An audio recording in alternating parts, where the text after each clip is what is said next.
Welcome to YR TV.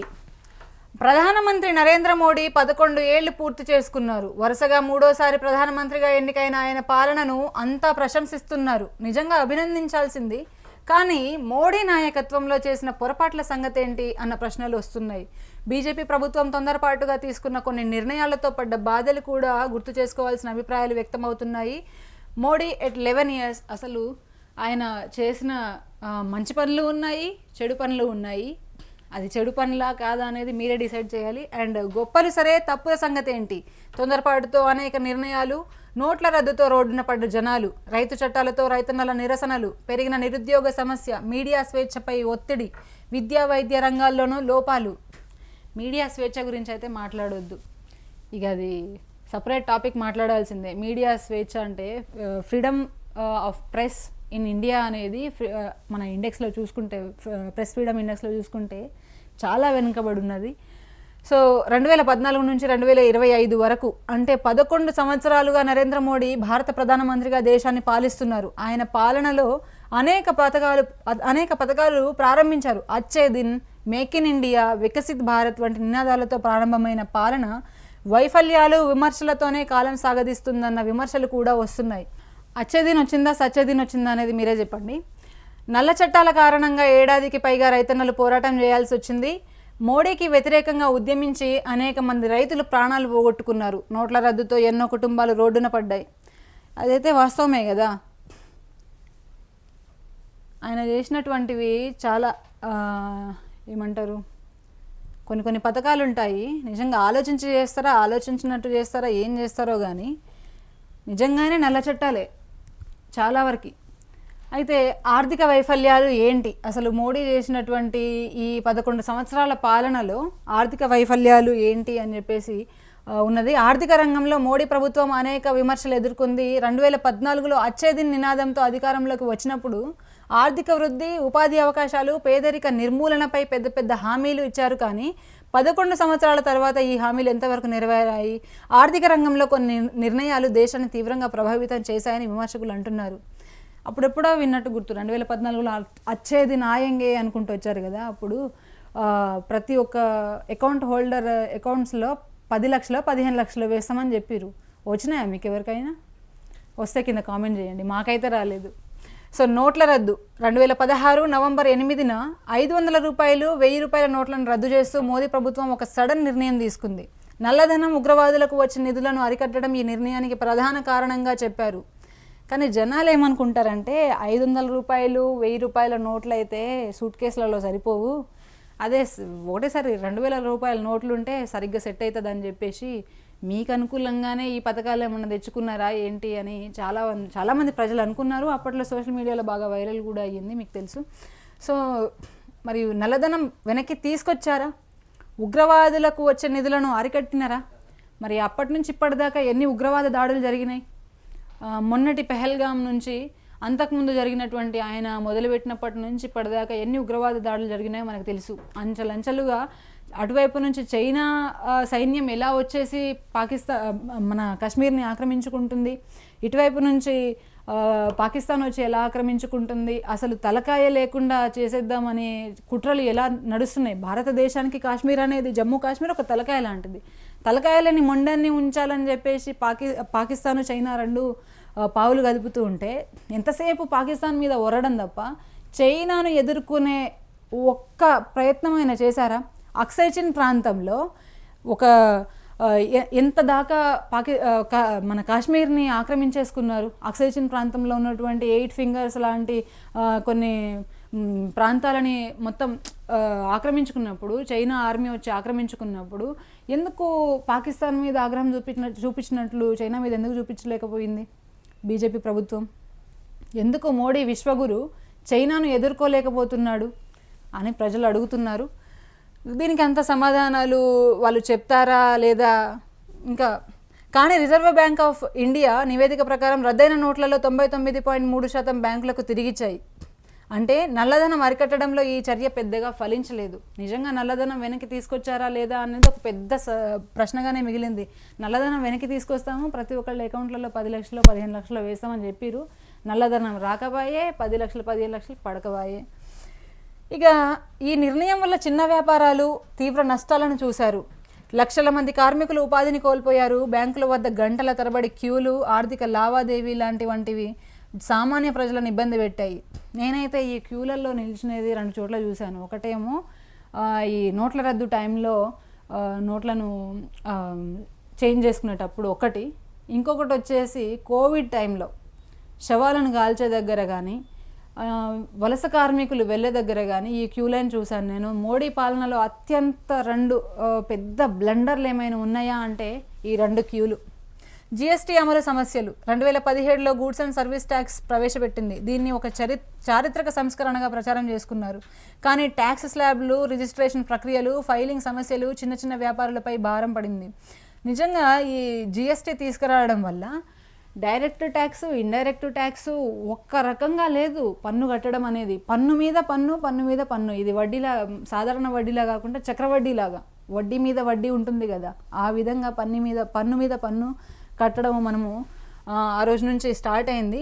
ఇది నిజంగా చారిత్రక సంస్కరణనా లేకపోతే భారతదేశంలో ఉన్నటువంటి మధ్యతరగతి వాళ్ళ మీద వామపాదం మోపడమా అనేది తెలియాల్సినది. ఇంకా మన జిఎస్టీ అమలు సమయంలో చాలా వరకు చిన్న మధ్యతరగతి వ్యాపారాలు మూతపడ్డాయి. చాలా దారుణంగా చాలామంది రోడ్డున పడ్డారు.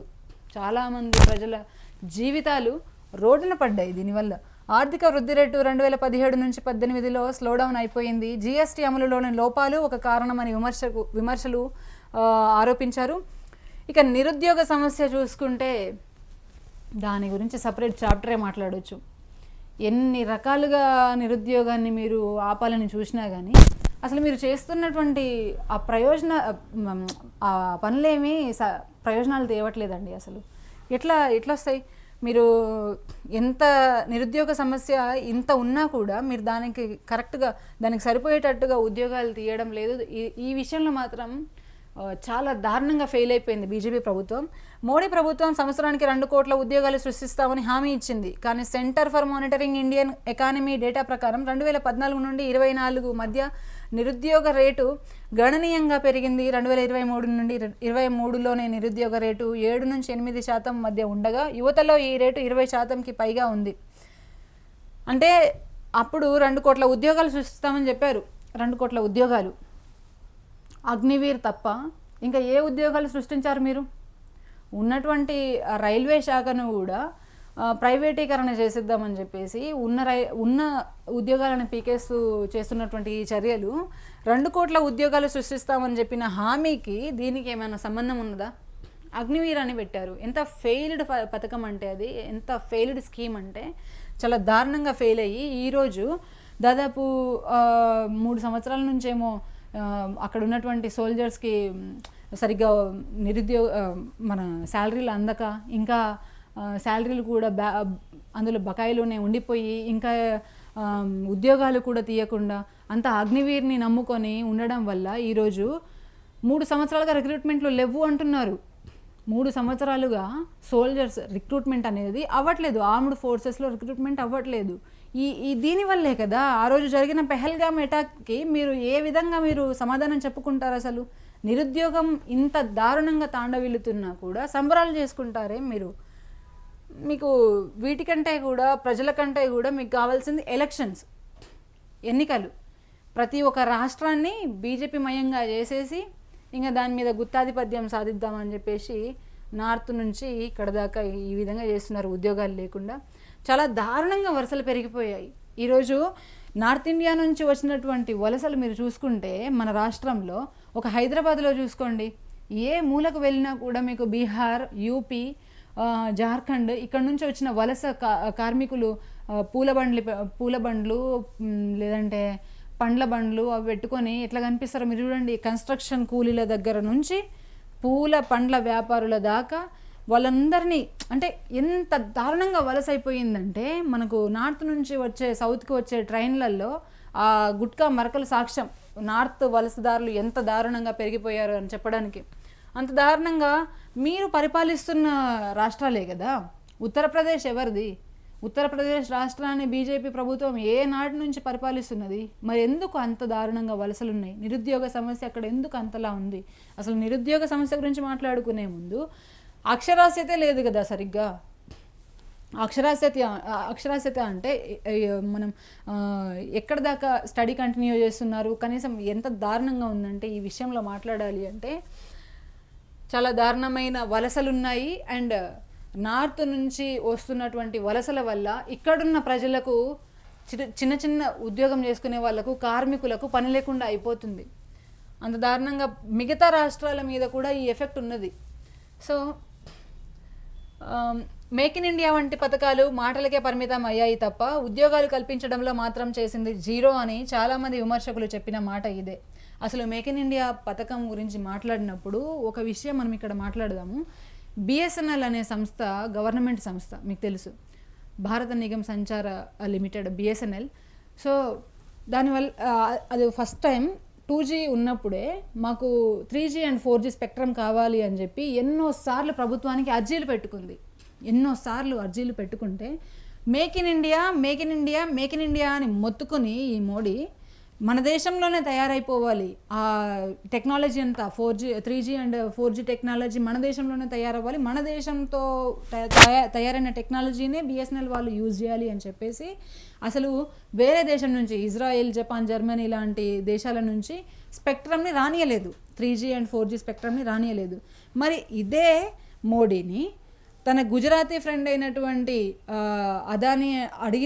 అంబానీ అడిగినప్పుడు జియోకు 3G అండ్ 4G కావాలి అని చెప్పి అడిగినప్పుడు వేరే దేశం నుంచి మరి మేక్ ఇన్ ఇండియా అని అప్పుడు అనొచ్చు కదా, అప్పుడు అనలేదు. కొన్ని వేల కోట్లు పెట్టి ఆయన స్పెక్ట్రమ్ బయట నుంచి తెచ్చుకున్నాడు. బయట నుంచి తెచ్చుకున్న తరువాత ఇక్కడ పెట్టినప్పుడు టవర్లు ఉండాలి కదా, మరి ఏ టవర్లు ఇచ్చారు మోడీ గారు? మీరు బిఎస్ఎన్ఎల్ టవర్లను జియోకి ఇచ్చేసి బిఎస్ఎన్ఎల్ని అంత దారుణంగా ముంచింది మీరు కాదా?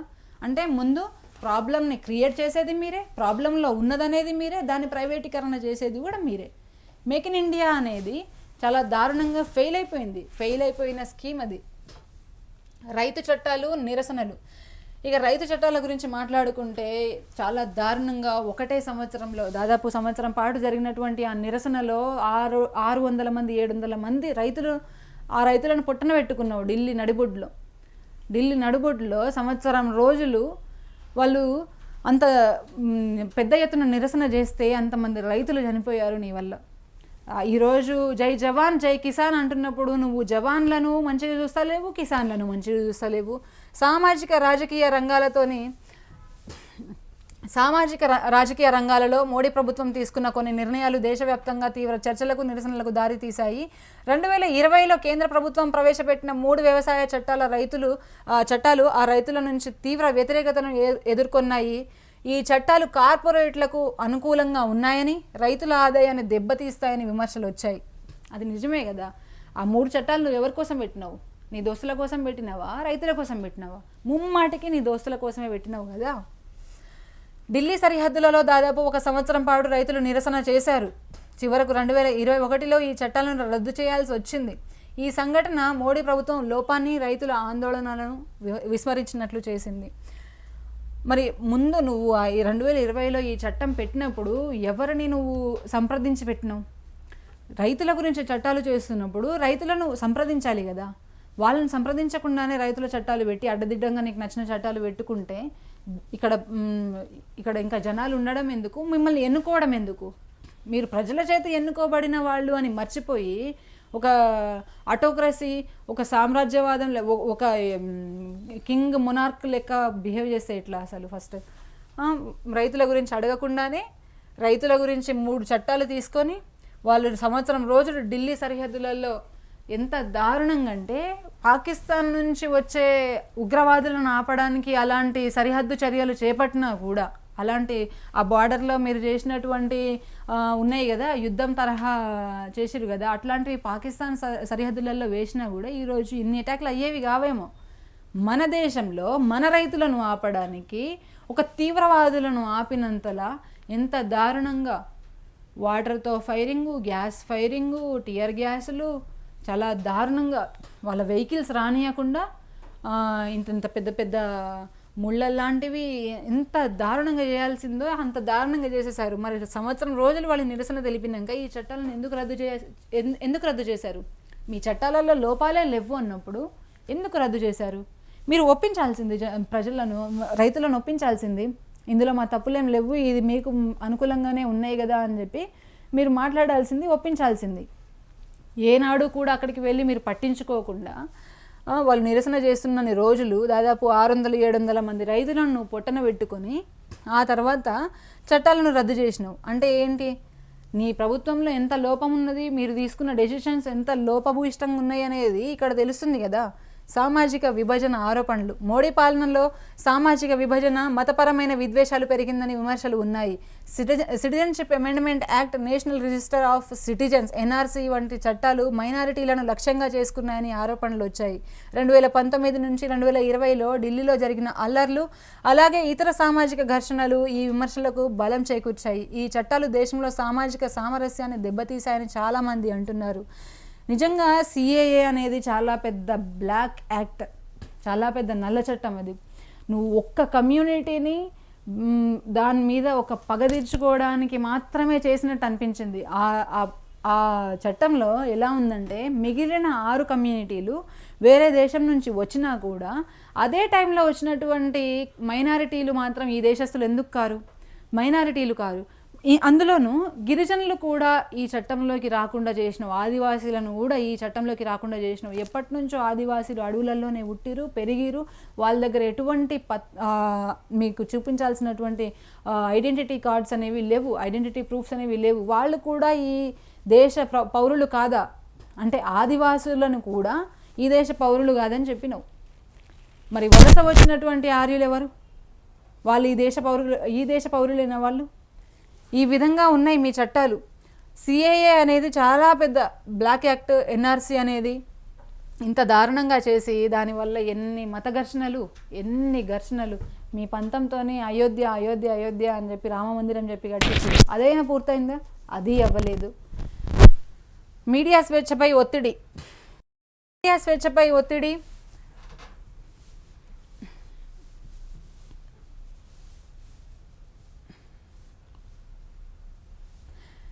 స్వేచ్ఛపై ఒత్తిడి, విమర్శకుల గొంతు నొక్కడం వంటి ఆరోపణలు కూడా బీజేపీ ప్రభుత్వంపై ఉన్నాయి. రిపోర్టర్స్ వితౌట్ బార్డర్స్ 2024 రిపోర్ట్ ప్రకారం భారతదేశం ప్రపంచ పత్రికా స్వేచ్ఛలో 150వ స్థానంలో ఉంది.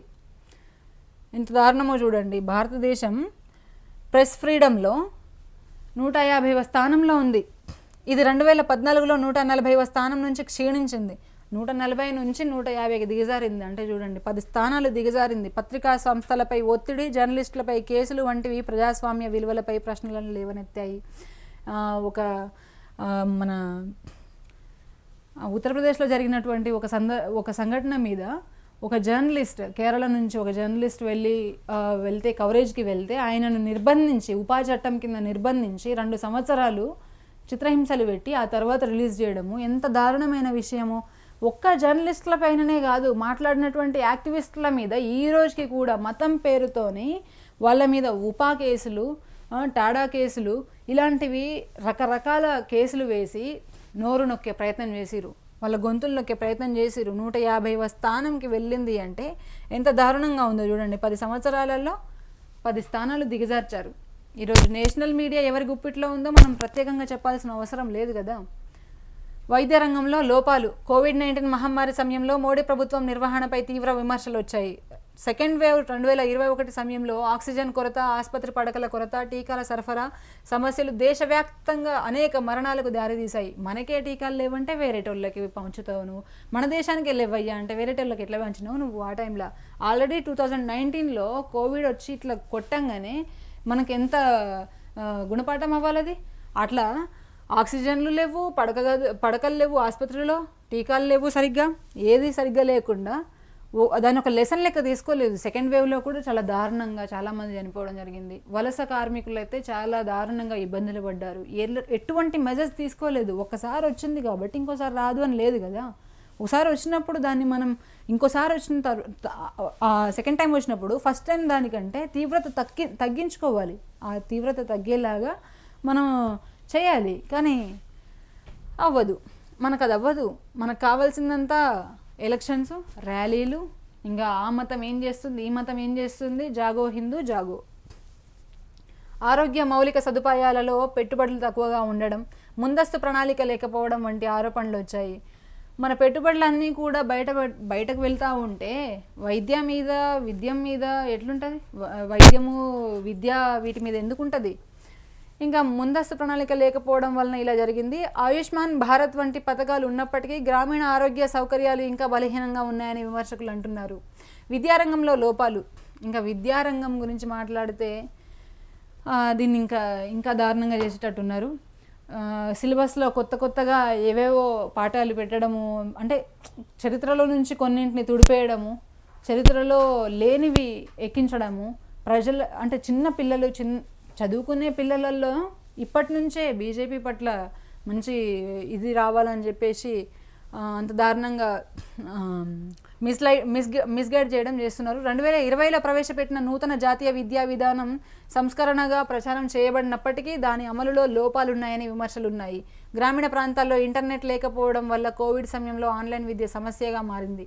ప్రభుత్వ పాఠశాలల్లో మౌలిక సదుపాయాలు, ఉపాధ్యాయుల కొరత ఇంకా పరిష్కరించబడలేదు. విద్యపై జాతీయ బడ్జెట్లో కేటాయింపులు జీడీపీలో 6% ఉండాలని ఎన్ఈపీ సూచించినప్పటికీ ఇది 3 నుంచి 4% మధ్యనే ఉంది. ఒక దేశంలో విద్య, వైద్యం ఫ్రీగా ఇస్తే చాలు, ఆ దేశం బాగుపడుతుంది. కానీ మన దేశంలో ఆ రెండు మాత్రం అంగడిలో సరుకైపోయింది, మనం కొనుక్కోవాల్సి వచ్చింది. అది ఇక్కడ చూడండి, జీడీపీలో 6% ఉండాలి అని సూచించినా కూడా ఈ ఎన్ఈపీ న్యూ ఎడ్యుకేషన్ పాలసీని మనం పెట్టాలి అంటే 6% జీడీపీలో కేటాయించాలి. కానీ 3 నుంచి 4 మధ్యనే ఉండిపోయింది. ఈ పెట్టుబడులన్నీ ఎటెళ్ళిపోతున్నాయి? ఎవరికి పెడుతున్నారు ఈ పెట్టుబడులని? ప్రజలకు ఉపయోగపడని పెట్టుబడులని ఎవరికి పెడుతున్నారు మీరు?